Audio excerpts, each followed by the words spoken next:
কল্পনা করুন তো বাংলাদেশের অন্যতম বৃহৎ বিদ্যুৎ কেন্দ্র দাঁড়িয়ে আছে সুন্দরবনের একেবারেই কাছে। নাম মৈত্রী সুপার থার্মাল পাওয়ার প্ল্যান্ট। বাগেরহাটের রামপালে গড়ে ওঠা এই 1320 মেগাওয়াটের বিদ্যুৎ কেন্দ্রটি শুধু বাংলাদেশের বড় একটি বিদ্যুৎ প্রকল্পই নয়, এটি বাংলাদেশ ও ভারতের যৌথ উদ্যোগ। কিন্তু এই প্রকল্পের গল্প শুধু বিদ্যুৎ উৎপাদন নয়। সুন্দরবনে এত কাছে কয়লা ভিত্তিক এই বিশাল বিদ্যুৎ কেন্দ্র নির্মাণের সিদ্ধান্ত নিয়ে প্রশ্ন উঠেছিল প্রায় দেড় দশক আগেই। পরিবেশগত ঝুঁকি, কয়লা পরিবহন, বায়ু ও পানি দূষণ সব মিলিয়ে রামপালকে ঘিরে বিতর্ক আজও থামেনি। এমনকি ইউনেস্কোর পর্যবেক্ষণেও এসব সম্ভাব্য ঝুঁকি নিয়ে উদ্বেগ উঠে এসেছে। তাহলে প্রশ্ন হলো, রামপাল আসলে বাংলাদেশের জন্য কতটা গুরুত্বপূর্ণ? ভারতের ভূমিকা এখানে কতটা? সুন্দরবনের জন্য ঝুঁকিই বা কতটা? আর 2026 সালে এসে এই বিদ্যুৎ কেন্দ্রের বাস্তব অবস্থায় কি? আজকের ভিডিওতে আমরা জানবো রামপালের পুরো গল্প।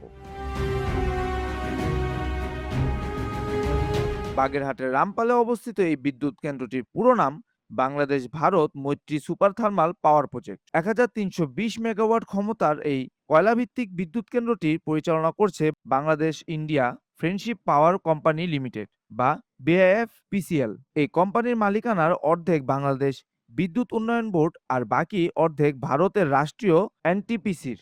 2010 সালের সমঝোতার পর 2012 সালে দুই দেশের আনুষ্ঠানিক যৌথ উদ্যোগ চুক্তি করে। প্রায় 20,000 কোটি টাকা ব্যয়ে গড়া এই প্রকল্পর 70% অর্থ এসেছে ঋণ থেকে, যার বড় একটি অংশ ভারতের এক্সিম ব্যাংকের। বিদ্যুৎ সঞ্চালনের জন্য রামপাল থেকে গোপালগঞ্জ ও আমিনবাজার পর্যন্ত 400 কেভির 173 কিলোমিটার, রামপাল খুলনা রুটে 230 কেভি আর 24 কিলোমিটার সঞ্চালন লাইনের নির্মাণ করা হয়েছে।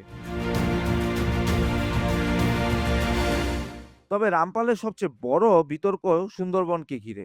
সরকারি হিসেবে কেন্দ্রটি সুন্দরবনের নলিয়ান রেঞ্জ থেকে 14 কিলোমিটার দূরে, কিন্তু পরিবেশবিদদের দাবি প্রকৃত দূরত্ব আরো কম। তাদের আশঙ্কা, কয়লার ছাই, বায়ু দূষণ, বজ্রপানি এবং পশু নদীতে ভারী নৌযান চলাচল সুন্দরবনের জীববৈচিত্র্যের উপর দীর্ঘমেয়াদী প্রভাব ফেলতে পারে। বিশেষ করে ইরাবতী ডলফিন সহ জলজ প্রাণীর নিরাপত্তা নিয়েও উদ্বেগ রয়েছে। অন্যদিকে সরকারি দাবি, আধুনিক প্রযুক্তি, দূষণ নিয়ন্ত্রণ ব্যবস্থা এবং 127 কিলোমিটার উঁচু চিমনি ব্যবহার করলে পরিবেশের ওপর প্রভাব কম রাখতে সম্ভব হবে। বিতর্কের মধ্যে রামপাল এখন জাতীয় গ্রেডের গুরুত্বপূর্ণ একটি বিদ্যুৎ কেন্দ্র। সে 2026 সালে এপ্রিল মাসে কেন্দ্রটি 760 মিলিয়ন ইউনিটের বেশি বিদ্যুৎ উৎপাদন করে, যা দেশের মোট উৎপাদনের 9%-এরও বেশি। এর আগে 2025 সালের ডিসেম্বরেও এটি 640 মিলিয়ন ইউনিট উৎপাদন করে শীর্ষ উৎপাদনকারী কেন্দ্রগুলোর একটি হয়েছিল। তবে সমস্যা হলো, দেশের বিভিন্ন সময় তীব্র লোডশেডিং এর মধ্যেও রামপালে উৎপাদন একাধিকবার ব্যাহত হয়েছিল।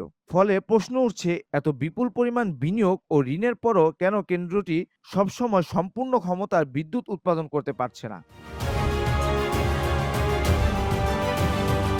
সব মিলিয়ে রামপালকে ঘিরে মূল প্রশ্ন দুইটি। এটি কি বাংলাদেশের জ্বালানি নিরাপত্তার জন্য গুরুত্বপূর্ণ বিনিয়োগ, সুন্দরবনের ঝুঁকি নিয়ে নেওয়া একটি ব্যয়বহুল সিদ্ধান্ত? আপনার মতামত কমেন্ট করে জানান। ভিডিওটি ভালো লাগলে লাইক দিন, চ্যানেলটি সাবস্ক্রাইব করুন।